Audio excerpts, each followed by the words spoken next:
Well, working life changed over the period of time. In the 70s and for a good part of the 80s, women did not play a large role in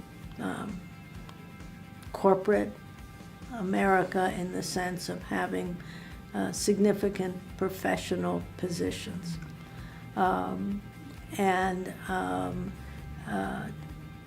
The good news is that little by little, starting actually even in 1975. In 1975, the population at medical schools, business schools, law schools began to change, and change significantly, so that where there was a handful up until that time and a minuscule percentage, it was not at all uncommon after the mid to upper 70s to start to see the population switch to a 10% to 20% to 30% women. Initially, that didn't immediately translate into jobs at the same percentage, but it did translate to an increasing number of jobs for women.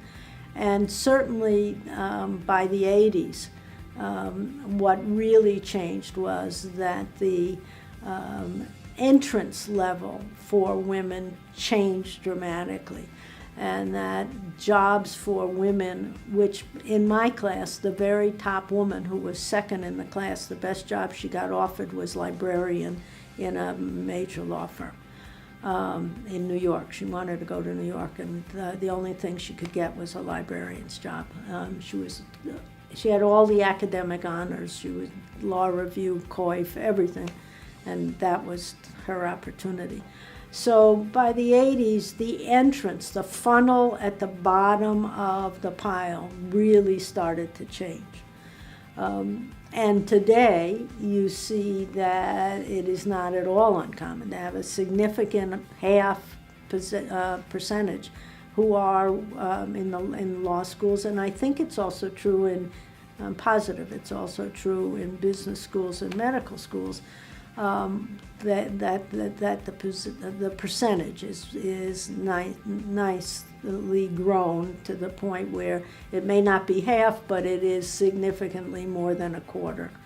The problem is that although we've made huge progress in the lower part of the funnel, as you go up the totem pole, the percentages have really not, particularly at the top, have not grown significantly.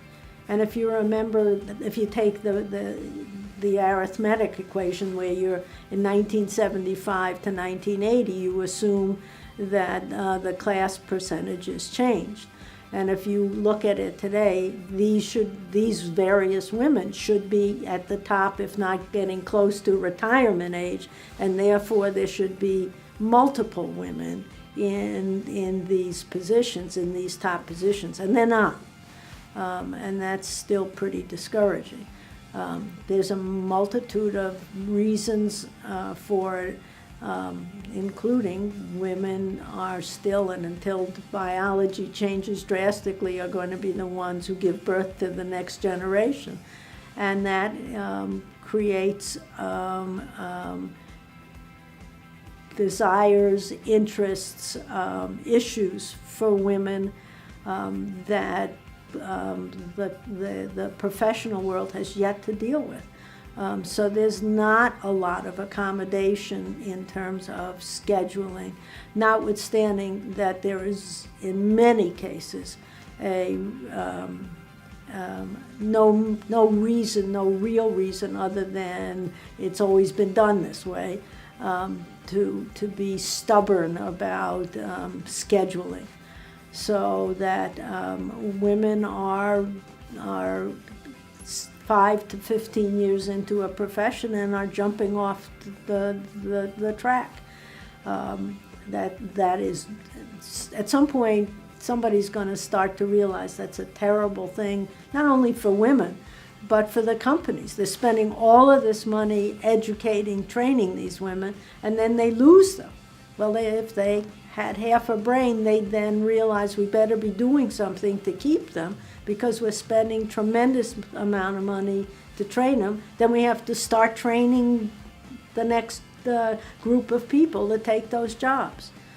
Hopefully, it's before my granddaughters are in the professional world, this will change. It hasn't changed dramatically to date, and it's very, very upsetting.